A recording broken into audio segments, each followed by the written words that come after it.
This story was sent to me by David, who asked me to share his terrifying experience as a young missionary in Argentina. He swears it's true. So, turn off the lights, put in one earbud, get comfortable, and let's begin. When I was 19, I flew to Argentina to begin a 2-year Mormon mission. At the time, I was young, idealistic, and full of faith. I never expected that during those 2 years, I'd come face to face with something that still haunts me to this day. Something dark. Something real. Now, let me clarify something before we get too far in.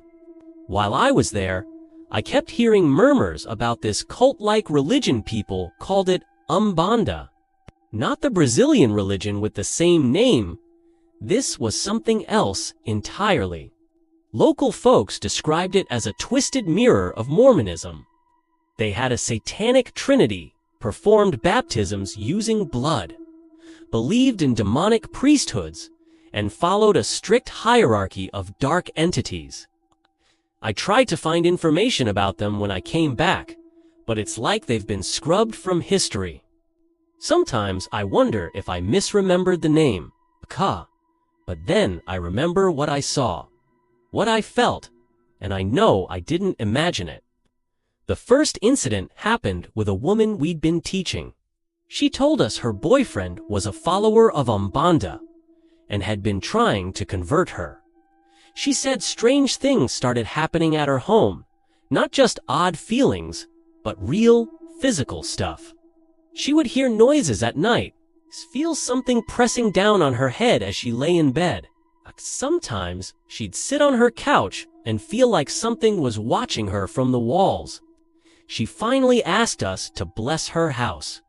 So I went with another missionary companion and a local church leader. Her place was small, just a front room and kitchen with a back door we could see straight through from where we sat. We started talking to her casually, but the air inside that house felt heavy, like walking into a room where something just died. It wasn't just bad vibes, it was thick, suffocating. Something was wrong. The more we spoke about her experiences, and especially, the more we brought up her boyfriend's beliefs, the worse it got. At first, we heard faint tapping on the walls. Strange, but easy to dismiss. Then the back door began shaking violently, like someone was yanking it from the outside. A broom fell over with a loud crash. Then came the scratching. I don't know how to explain this. It wasn't just in one spot. It was everywhere. The walls around us, above us, was like something invisible had surrounded the room and was clawing to get in, or maybe to get out. We tried to stay calm, tried to keep the conversation going like nothing was happening, but the darkness in that room kept growing thicker. I felt it pressing on my chest, crawling over my skin like ants. Eventually, we all knelt to pray. And that's when things peaked. The cabinets in the kitchen started to rattle. The scratching sounds didn't stop. They got louder. I felt like I couldn't breathe, like I was underwater. And then, just as suddenly as it all started, stopped. I don't know how to describe it, but it felt like a balloon had popped. 1 second, the air was heavy and alive with something dark. The next second, lightness, stillness, nothing. We opened our eyes and looked at each other. None of us spoke. We didn't have to. We all knew something had been there with us. And now, it was gone. But that wasn't the last time I encountered Umbanda. Another day, while walking the neighborhood and knocking or clapping. As was the custom in Argentina, we approached a small house around midday. A woman stumbled out of a little side structure and looked totally confused. She told us she wasn't sure how she got there. She had fallen asleep at her own place across town and woke up here. This wasn't the first time. She said this kept happening falling asleep in her own home, only to awaken in her boyfriend's place, without any memory of how she got there. He, too, was involved with Umbanda. She said he performed animal sacrifices in a circle drawn on the floor inside that room she came out of. Then she told us something that chilled me to the bone. Her kids had been taken from her by Child Protective Services. Why? Because she had been found walking into the middle of a nearby highway. Not just walking trying to get hit by a car. She insisted she wasn't herself when it happened. At first, I honestly thought it was drugs or mental illness. But the more we spoke to her, the more unsettled I felt. She shared these vivid dreams where she was underwater trapped with Lucifer himself. She described being surrounded by demons doing unspeakable things to her. And when we brought up Jesus, she changed. I'm not talking about subtle body language. Her entire demeanor shifted. She looked down. Her voice dropped into a lower register. She became someone else. She told us scoldly to leave her alone. We tried changing the subject, and just like that, she went back to normal. But every single time we mentioned anything religious, Jesus, prayer, God, she changed again. Her eyes would go dark. Her voice would deepen. She'd start mumbling things under her breath. My companion and I were terrified. I looked her in the eyes and told her, "Look at me. See the light of Christ in me, and you'll be healed." She stared straight into my soul and said, "You're a liar." We gave her a pamphlet and quickly left. I went to shake her hand goodbye. Something passed through me. It was like every ounce of energy in my body drained in an instant. I felt numb, empty. I could barely stand. I looked over and my companion had gone pale. He felt it too. We walked around the corner and sat on a curb for what felt like hours. Neither of us spoke. Neither of us moved. It was like the experience had taken something from us, something we couldn't explain. Eventually, we reported it to our mission president. He told us to cross that house off the map permanently. We weren't to go back. No one was. There were other things. A woman who thought her house was haunted turned out to be a cat knocking things over. Another girl played with a Ouija board and her friend ended up possessed, broke a mirror and smeared blood on the walls. But nothing compared to those first two encounters. I went to Argentina thinking I'd be preaching the gospel and helping people find God. And I did. But I also found something else out there. Something ancient. Something real. There's a darkness in this world that most people never see, and, trust me, you don't want to. Sometimes I still wonder what would have happened if we had stayed longer in that house, if we had kept pushing, if we hadn't left when we did. Maybe it's better that I'll never know. This story was sent to me by Aaron, a regular guy who thought the internet was full of nonsense, until something on his screen stared back at him. So before we begin, make sure you're in a quiet place. Turn off the lights, put in one earbud, and get comfortable, because this one starts in the most unexpected way, while scrolling Instagram. My name is Aaron. I'm just a normal guy. No deep spiritual background, no psychic gifts, no ghost hunting gear, just me. And like most people, I spend way too much time on my phone, especially late at night when I can't sleep. I don't even know what I was looking for that night. It was one of those nights where I was just doom scrolling on Instagram, eyes glazed over, half asleep, thumb moving without thinking. And my brain was tired, but I wasn't ready to shut it down yet. That's when it happened. I stopped on a video of some girl talking about the top 5 hydrating foods. Nothing interesting. It's one of those random reels the algorithm throws at you. She was smiling, wearing soft makeup, standing in a clean white kitchen like every other influencer. I almost scrolled past, but something made me keep watching. At first, I couldn't tell what was wrong. Her voice sounded normal. The lighting was fine, but my stomach started to twist, like I was sensing something my brain hadn't caught up to yet. That's when I realized her face was cuging. Not like a filter glitch, not like bad lighting. It was subtle, terrifyingly subtle. Her eyes were getting bigger. Not cartoonishly huge, but just slightly off. Her pupils were wide, too wide. Her mouth seemed to stretch just a little too far when she spoke, and her smile, God, her smile, it looked real. But it wasn't. It was like something wearing her face. A thing trying to copy how humans look, but getting it just a hair wrong. And I couldn't look away. I told myself I was imagining it. Maybe I was just tired. Maybe it was a weird filter, and I hadn't noticed the transition. But the longer I watched, the worse it got. Her expression stayed locked. The way her head tilted slightly, her jaw hung just a little too long, like she didn't need to breathe. Her teeth didn't look right either. Too many of them, maybe. Or maybe they just didn't fit in her mouth correctly. Not even sure.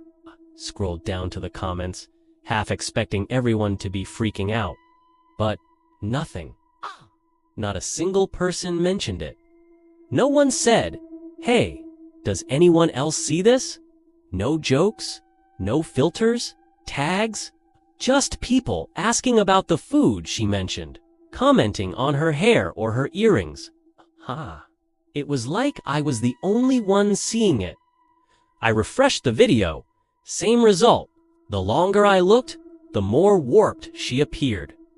That's when real panic set in. I clicked over to another account. A random guy doing a cooking video. Totally normal. Then another, someone singing. Also fine. It was just her. Only her. My hands were sweating. I felt like I was having a breakdown.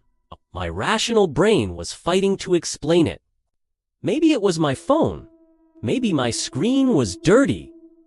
Maybe I was having some kind of visual migraine. But deep down, I knew better. This wasn't a glitch. This was something showing itself. I'd heard rumors online, whispers on Reddit, in comment sections. Stuff about demon face syndrome or AI facial mimicry gone wrong. Creepy stories about how some people have started noticing strange distortions in influencers' faces. The theory was that some of these people weren't people at all, and that certain viewers, for whatever reason, could see through the illusion. I always thought it was crap. Creepy pasta stories. TikTok fear-baiting. Nothing more. Until I saw it myself. And now I can't unsee it. She's in my mind now. That smile. That unblinking stare. Sometimes I wake up at night and I swear I see her standing at the foot of my bed. But when I turn on the light, she's gone. Last night, I was brushing my teeth, just staring into the mirror, and for half a second, I swear to God, I saw her face in mine. Just a flicker, a shadow beneath my eyes, my mouth twitching into that awful grin. I don't know if I'm losing my mind. I really don't. I'm scared to open Instagram now. I deleted the app, but I still see her. Not everywhere. Just when I least expect it. And now, I can't stop wondering, was she trying to be seen? Did I see something I wasn't supposed to? Or was she looking for someone like me? Someone who could see through the mask? Ever since that night, I feel like something has been watching me. This story was sent to me by Kevin, who thought his worst fear was his older cousins, until something else came for him that night.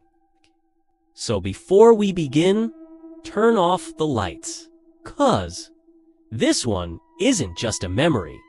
It's a night that's haunted Kevin for decades. Here's how he told it. This happened when I was 11 years old, sometime in the early 70s, right around the time the original Exorcist movie came out. And yeah, that probably didn't help. It was a big family night. All my cousins were over. 4 of us kids packed into the house for a sleepover. My 3 guy cousins had taken over my bedroom floor with blankets and pillows, and I had my usual spot tucked into the bed against the far wall. My sister slept across the hall in her own room. It should have been a fun night. Pizza, board games, TV. But if I'm being honest, I never really liked being around my cousins. They were older than me, stronger, meaner, always playing pranks, teasing me, calling me names. Sometimes it crossed the line. Once they even held me underwater at the lake till I almost blacked out. But that's another story. This night, though, this night was different. I remember it started with a sound. Something small, like the jingling of wind chimes or a chandelier's crystals tapping together. My mom had a few old chandeliers downstairs, so it wasn't too unusual, except it was the middle of the night, and the house was dead quiet. Too quiet. I sat up in bed and looked around the room. My cousins were all asleep, sprawled out like they hadn't moved an inch. That alone creeped me out. I mean, come on. 3 boys on the floor and not one of them stirred. Even with that noise, that's when I noticed the silence. Not a single creak. No breathing. No snoring. Just stillness. Then my bed shook. Just once at first. A sharp jerk, like something had kicked it from underneath. I froze. My brain went straight to the worst possible thing. The devil. That was my first thought. I remembered a scene from Carrie, the one where the girl gets possessed in bed, and suddenly I was convinced that what was happening to me. The devil had come. For me. The shaking got worse. My mattress trembled like something alive was beneath it, crawling, pushing up through the springs. I tried to stand up, but my cousins were blocking the way to the door, asleep like stones. I didn't want to step on them, but I didn't have a choice, so I jumped. I leapt off my bed, flew over their sleeping bodies, and slammed down on the carpet inches from one of their heads. Still, none of them woke up, okay? The second I hit the ground, I took off running down the hallway, okay? I was screaming, banging on my mom's bedroom door, begging for her to let me in. Mom, help, please. I was crying, shaking, absolutely losing it. No answer. I pounded on the door again and again. I yelled her name. I told her something was shaking my bed, that the devil was trying to get me. Still nothing. I curled up into a ball in the hallway and sobbed. Pictures were falling off the walls now. I could hear my cousins finally stirring, groaning, waking up, confused and scared. And then, finally, my mom opened the door. She was smiling, laughing. Everyone else had come out too, standing there looking at me, pointing, giggling, whispering. They thought I was being dramatic, thought I'd had a nightmare. But then someone turned on the radio, and that's when we heard the news. There had been an earthquake, a real one, an 11-second tremor. No ghosts, no demons, just the earth moving under us. But here's the thing. I've lived through earthquakes since then. Little ones, medium ones, and none of them felt like that. None of them felt targeted. Like something in that room wanted only me to feel it. I know what they all say. It was just an earthquake. But I still wonder, why didn't they wake up when I did? Why did my bed start shaking before the pictures fell off the walls?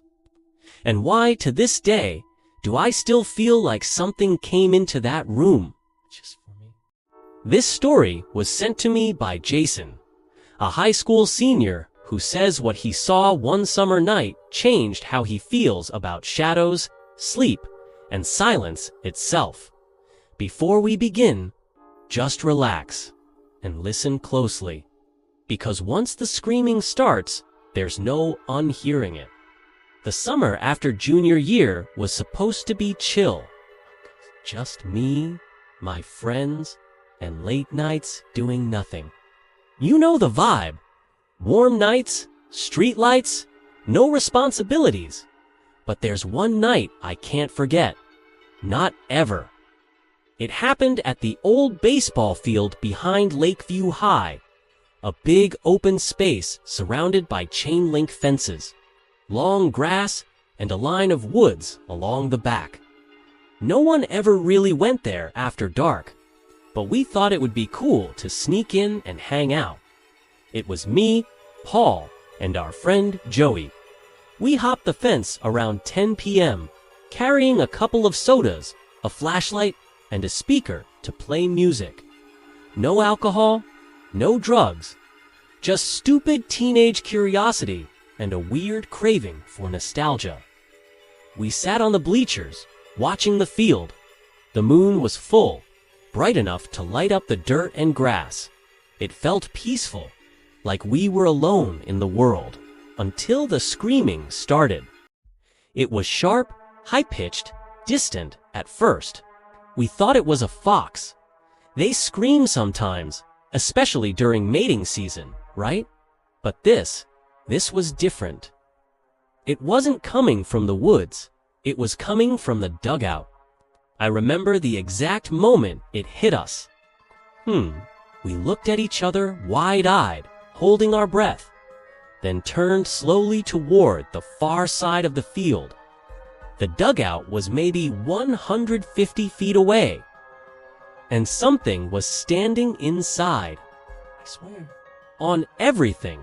It was tall, human-shaped, but wrong. The limbs were too long, like they stretched past where arms should end. It stood there, totally still, in the shadows under the dugout roof. And then it screamed again. Joey dropped his soda. The flashlight slipped from Paul's hand and rolled across the bleachers. We didn't move, not until the figure did.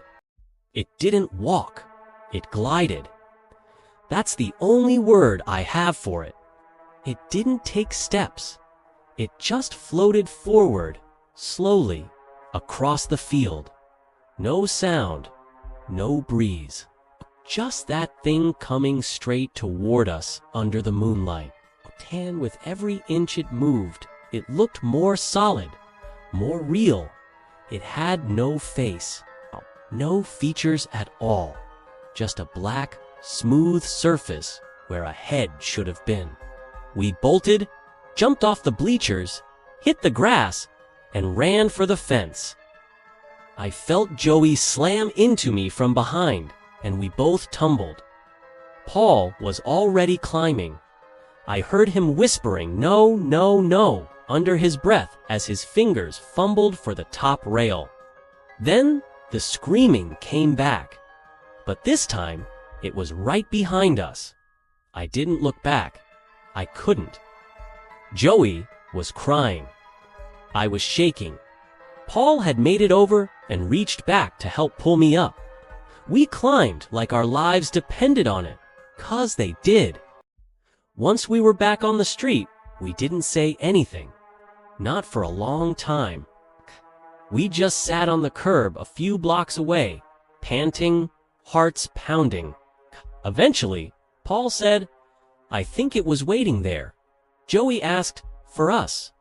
And I remember whispering, "No, not for us." They both looked at me like I was crazy, but I meant it. Okay. Whatever that thing was, it wasn't surprised we were there. It was expecting someone. That night stayed with me. I stopped going near the school at night. Couldn't even look at the field during the day without getting chills. A few weeks later, we found out a kid had gone missing the same night we saw it. A sophomore named Leo who used to sneak onto the field to smoke. They never found him. Not a trace. We never told anyone what we saw. Who would believe us? But I still wonder. What if that scream wasn't meant to scare us away? What if it was luring someone in? And what happens when you follow it